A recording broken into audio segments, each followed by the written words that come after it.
I would like to invite Megha Roy for the further part that is about the data processing and workflow management. Thanks, Saurabh. Am I audible, everyone? Yes. Yeah, Megha. Yeah. Yeah. Okay. Thank you, Saurabh. Thank. Just a small announcement to make, Megha, before you begin. So we have a prize for most active participant. I would request all the participants to please share your identity while sharing the questions. Don't post it as anonymous because we would be rewarding you being the most interactive one, right? So over to you, Megha now. Thanks, Surbi, and thanks, Saurabh, for sharing some key insights on data ingestion. So from here, I'll be taking a step further, and we'll be exploring some key areas in over the data lake concepts and see it actually in action. So in this diagram, as you can see, we'll be covering most of the data processing and the layer and its various patterns and ingestion. So talking about data ingestion and processing patterns, moving on, we can discuss on the patterns that are basically broadly classified into two categories. One is the batch ingestion and the other is the stream ingestion. So when I talk about batch ingestion, it's basically we are talking about a bounded set of data which has a start and an end record, and all the processing is happening on that particular batch of data and after regular time interval. But if we talk about stream data, there the data is in a continuous manner, it's getting processed and the processing is happening on event basis. So in this diagram you can see that starting from the left, we talk about the data sources here. Now, the data sources could be either in batch or in stream. It could be flat files, it could be data from some remote databases, or it could be some sensor data in real time or social data. And then from all these sources, we basically this goes to the data ingestion layer where the data is basically landed uh, into the data lake. So this data ingestion layer is basically responsible for landing the various sources from different areas into the in raw format into the data lake. And if we talk about like how we can achieve this, so there are many tools. One example could be Apache NiFi, which is basically a template based and data flow management system, which you can plug it with different sources and then channelize it through various sinks. The others could be Flume, Scoop, and definitely based on your requirements, you can choose any of the transfer channel. So once I have the data in the raw format, now from here we can move on to there could be two approaches to land the data. So if I talk about batch, if the data is coming in batches, you can directly push it through a storage layer. So you can intermediately persist that data into a storage layer. It could be HDFS, or if I'm talking about on cloud, you can use AWS S3 for that matter. The other way is that if a data is coming in stream format, then you might need an intermediate stream layer here or a messaging queue through which you can channelize your data and then store it intermediately in the storage layer. So if we talk about stream layer, we can use Kafka or RabbitMQ or Amazon Kinesis for that matter. Now you have an intermediate, your raw data in an intermediate storage layer, and from there we move on to the data processing or the query layer part. So you can fetch the data in batches, okay, from the raw data reservoir, and you can do the batch computation to actually get your analytical results. And if I talk about the tools, then you can use any of the distributed platforms like Apache Spark or Hadoop MapReduce, or if you want to go serverless, then you can even use AWS Lambda, and you can stream the data through Kinesis, and you can use AWS Lambda for processing or AWS Redshift for analytical purposes. And once the data is transformed and processed, there you can this data is later on consumed by the data consumer layer, which could be your applications, your alerting, your BI tools, right? So it goes to the semantic layer. So this is about data ingestion, the batch ingestion. Now moving on to the stream ingestion part. So you see the diagram is quite similar to the batch ingestion, except for the fact that we don't have an intermediate storage layer here, right? So the data from various sources are directly streamed to the streaming layer, right? Without persisting it intermediately. So the data is basically processed in real time. From the stream layer, again, you can use Kafka or RabbitMQ or Kinesis, or if you're using GCP, then you can use GCP, Google PubSub. So from here, the data is streamed to the real-time data processing part. Now, this is very important here. If you see that we have various types of data processing, you can process the data in real time continuously. So that would be the continuous processing, and I can see a little echo here. I think that's fine. Okay, so the continuous processing is basically you can achieve it through Apache Flink, which provides real-time processing. You can also use micro batch processing, where the data is actually the real-time data is actually split into micro batches, and then the processing happens on that micro batch of data. So you can achieve that through Apache Spark structured streaming. You can also use Kinesis analysis, analytics, or AWS Lambda to process your real-time data. And once the data is processed, the data consumer layer is able to fetch the data and then later on used for alerting or dashboarding purposes. So this is about the processing patterns. Then moving on to the architecture. Now there are different ways where you can, design your data ingestion processing part. So one way is that you can use a Lambda architecture.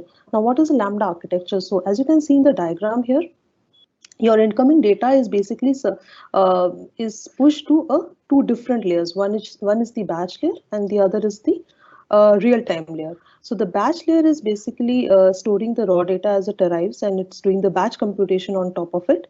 And this process will occur on some time interval, and it will be kind of long-lived. Whereas in the real-time layer, or the speed layer that we call it here, this will be processing the data in real time, and it will be making use of the previous insights that are derived in the batch layer for processing your new incoming data, right? So, and then once the data is there, processed by both the batch and real time layer, so the complete view, or you can say the complete picture of the data you will get by the combination of your batch and real time layer into the serving layer, right? And so basically as you can see that the speed layer is basically complementing your batch views. And the biggest detraction to this architecture is that you need to maintain two separate or two distinct layers, and you need to handle the stream and the batch layers separately. But if I talk about Kappa architecture, now you can see, as you can see in the Kappa architecture, the batch layer is totally gone. So we just have a real-time layer, which is serving the data or doing the processing, and then serving it to the serving layer, which is the serving backend for your queries. Now this is basically focusing on processing data as a stream, and even the reprocessing is also happening here as a stream. So the incoming data is basically replayed very quickly, you can say either in its entirety, or it can be played from a specific location. And if there is any code change, then the stream process would replay all the previous data through the latest real-time engine, and would replace the data that is stored in the serving layer. So now the question is, like, what do we use actually? Should we use Lambda over Kappa, or should we be using Kappa only? Now, this is something that you need to take, or you need to decide based on your requirement and based on the architecture. So definitely this Kappa is not a replacement of Lambda. So let me give you an example here. So let's say if your batch and streaming analysis, or the algorithms that are running on your batch and streaming are identical, then definitely you would like to prefer Kappa over this, because you don't want to keep two separate code for your processing. But if your logic or your algorithm, it needs complete set of data, or the complete set of historical data, I would say, for your processing, for the processing of the real-time data, then and it might definitely yield certain optimizations on top of it. So then definitely you would like to go ahead with the Lambda architecture. So it's basically favoring your batch execution performance over code simplicity, right? So that depends totally on what your requirements are. So this was about the architecture pattern. Then we will move on to a very important aspect of the data ingestion, which is the schema management, basically. Now, what is a schema? I guess you all guys know that schema is basically a form or a a shape that we give to the data. So this is basically I would say it's a kind of a cognitive structure that helps organize and interpret your information. And when I talk about in terms of data lake, so there are many ways that you can apply the schema on the data, and there are it depends again what kind of loads you are performing, whether it's ELT or ETL. So if I talk about a typical data lake where your data is getting loaded at first and then at the raw layer it is basically read. So that time during the loading, we are not applying or enforcing any data, or I would say the schema on top of the data. But when we are reading it, then we are applying that schema. So that becomes a schema on read. Whereas if I talk about typical warehouse workloads or the warehouse architecture, there what we do, we are basically enforcing the schema on top of the data at the moment when it is being loaded or created. So that becomes a schema on write. Now, where do we find the schema? Now, what kind of or what and where are we seeing the schema on the data? So you can see it explicitly in form of SQL tables, right? You have the data and it's structured kind of. Then you can have an implicit schema where you are reading a data from a CSV file or it's a JSON based document. So that becomes an implicit schema. Or you can also have schemaless where the data has no definition. It could be your text files or raw files or binary files. So that can be classified into a schemaless. So this was about the schemas. Now comes the part where we are managing how we are doing the management of the schema. So next, please. Can you move on to the next slide, please?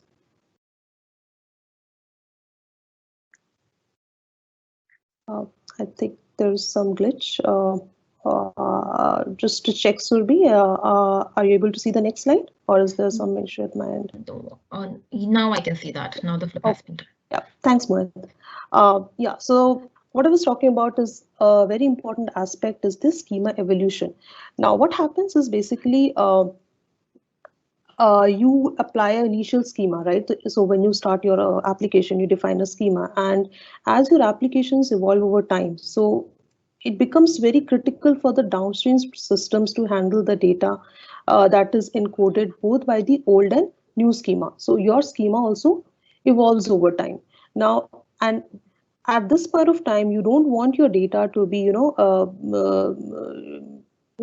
you want your data to be compatible with both the old and the new schemas. And that concept is basically schema evolution, where you need to update the schemas inevitably over time, and you still do want your data to be read seamlessly.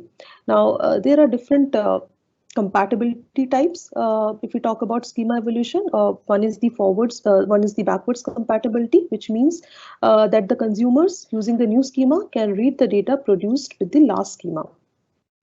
And one example of backwards compatibility could be, let's say in the new schema, you are removing a field. So what happens in this particular place? So the data which has been written with the old schema, which has this the field, gets removed. So if you want to handle this gracefully, that field basically, you can just ignore that particular field when you're reading with the new schema. Then comes your forwards compatible. So forwards compatible means that the data produced with the new schema can be read by consumers using the last or the old schema, right? And to quote an example here, you can have a new, so let's say in your new schema, you can have a field added to it, right? So what happens when the data which does not have the field it's applied on top of the new schema? So in that particular case, you can set a default value for that schema for that particular field, so that the old data is able to easily get mapped to the new schema. Now there are certain rules for changing the schema, and definitely the thing that comes to our mind, that what particular tools or what kind of schemas should we use. So there are many tools like Avro based or GraphQL based tools, and they have their own limitations and the set of rules. Let's say, for example, if you talk about Avro, you cannot change a field in the data type, right? Or you cannot change a field's data type there, or you cannot rename an existing field. And if I talk about GraphQL, it will return you only the required field. So it's kind of a bounded enforcement there. So that's how the schemas are handled, and every field is nullable by default. So again, it totally depends, like what is your requirement and what kind of tools you would be preferring. Next slide, please. Right. So now we talked about the ingestion patterns, architecture. Now we have done the transformation. We have built the pipelines, and everything is in place.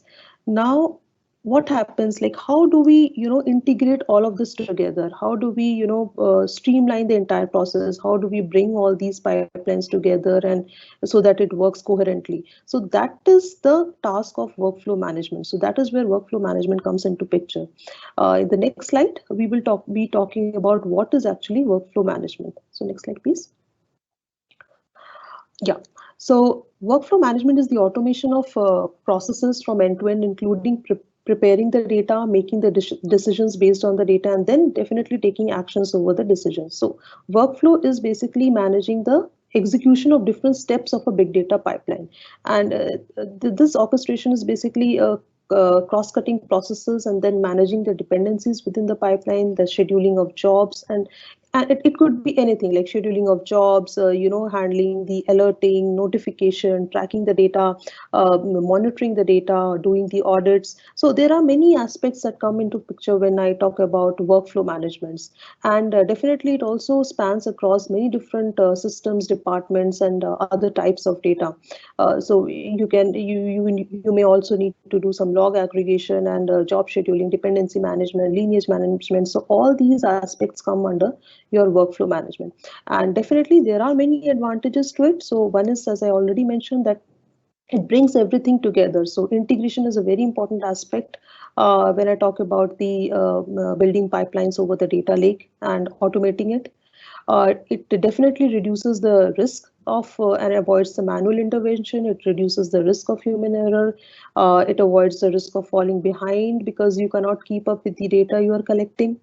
It's definitely reliable and fault tolerant. So once you're automating everything, there is very little chances of going something wrong. And if in case some of the pipelines are not failing, or there's some glitch in your pipeline, you are getting notifications in real time. So that ways it's really very reliable. It is scalable.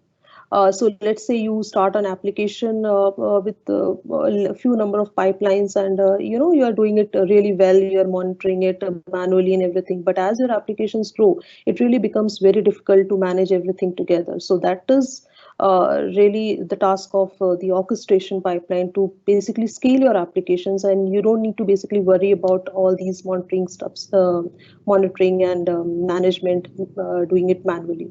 So these managements are really scalable.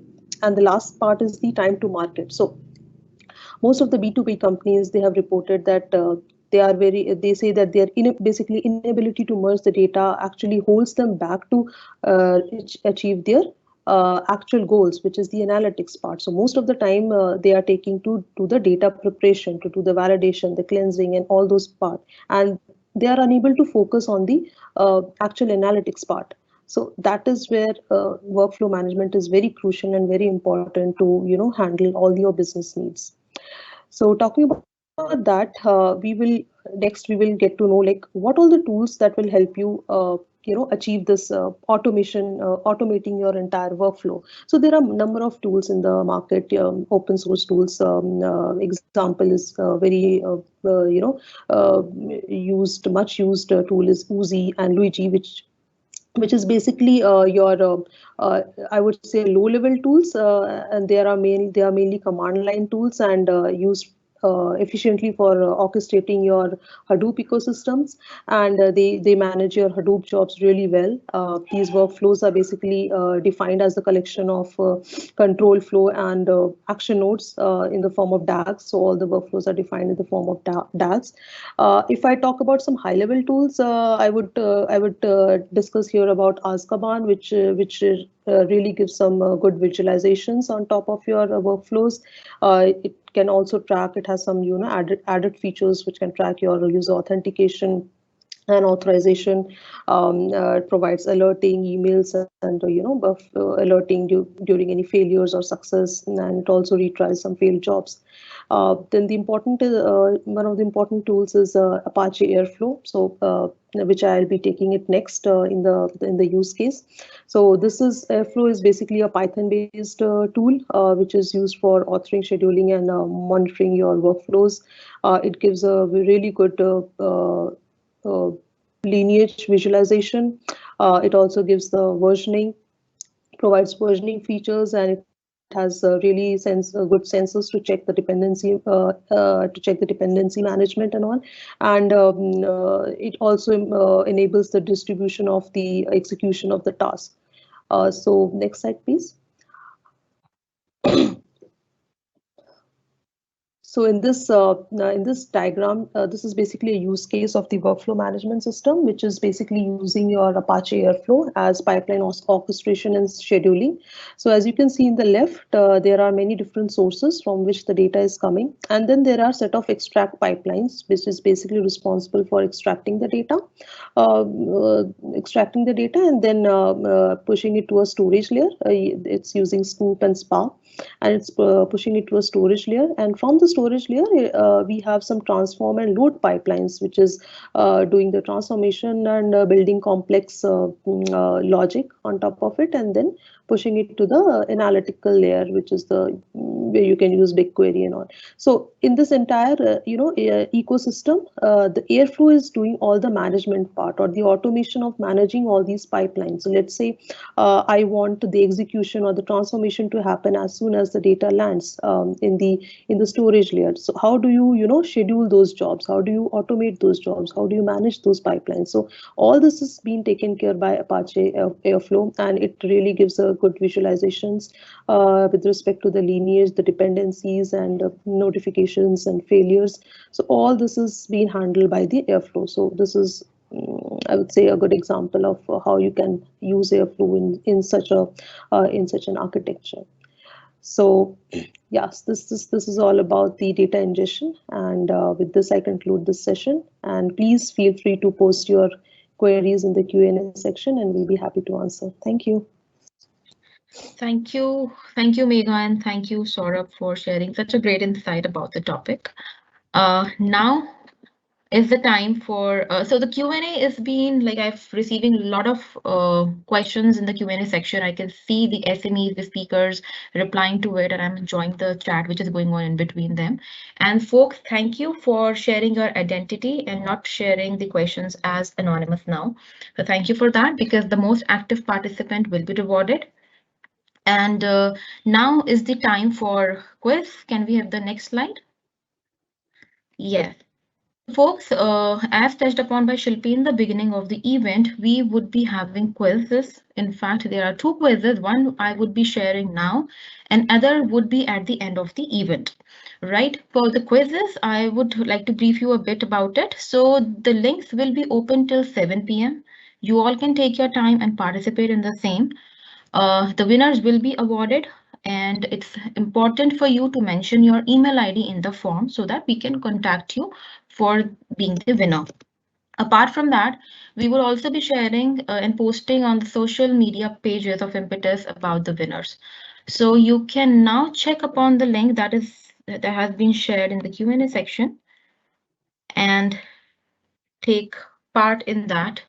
And I would also request you to please ponder on the points that I am sharing, which are points to be noted, that the link will be open till 7 p.m. It's mandatory for you all to mention your email ID and the winners will be rewarded. So please take an active participation. Looking forward for a lot of inputs from your end. Okay, so moving on to the next thing. So as per the schedule, it's a quick break time. I would request my one of the team members to please share the AV, which will cover about the life at Impetus, and it will be a quick video that you can have a glance at, and would be continuing with the next session of data governance and security post to it. Thank you.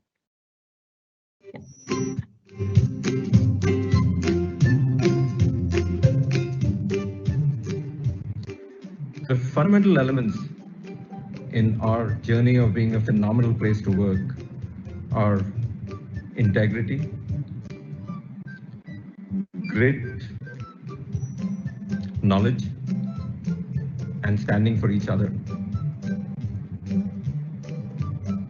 We strive every day to make ourselves better along each of these dimensions.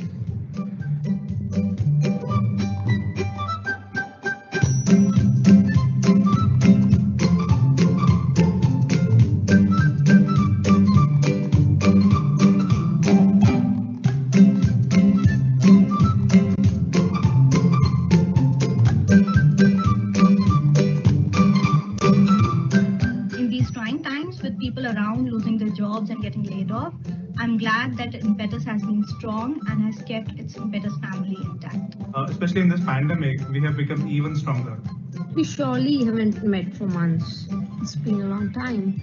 But the coffee catch-ups that we have daily, they keep us connected.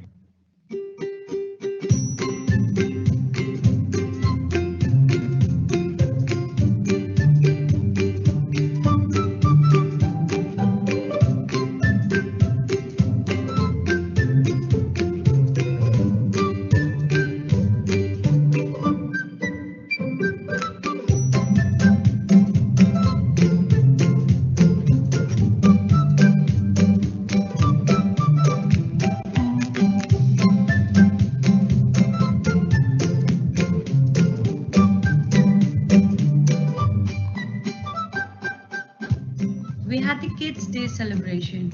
We regularly have the fitness and the health sessions going on.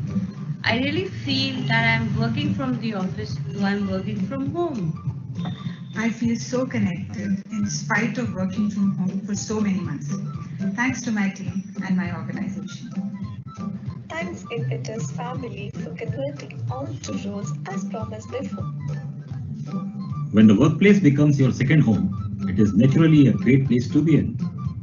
We build a workplace that nurtures innovation, encourages collaboration, and empowers individuals to exceed themselves. We build a high-performance culture within the organization that stands firm on integrity, commitment, and trust.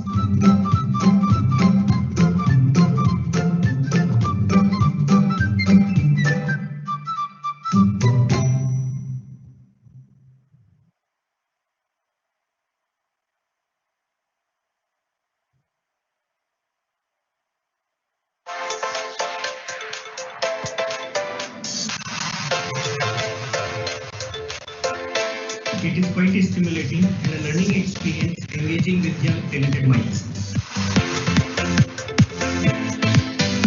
Impetus vision of creating powerful and intelligent enterprises through deep data awareness, data integration, and data analytics inspires me to do something bigger than myself every day. I do see a great common future with it. Totally committed to it. Every day is a new challenge, new opportunity to learn and achieve. It's a perfect combination of work-life balance. Here you can easily reach out to your supervisors and colleagues and you can hang out with your team. Impetus मेरे लिए परिवार जैसा है. मुझे यहाँ पे काम करना बहुत अच्छा लगता है. First home to me. It's like a second home for me. And I can leave early for my personal work. We acknowledge and appreciate every month.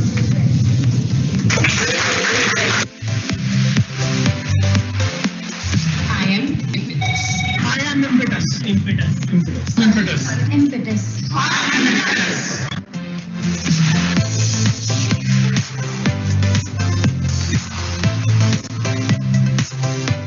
I ever loved Impetus because of the certificate they provide, and on the top of that, recently when I was undergoing my medication, I got all support from it.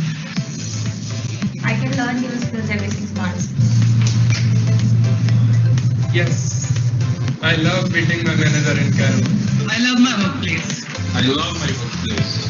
I love my workplace. I love my workplace.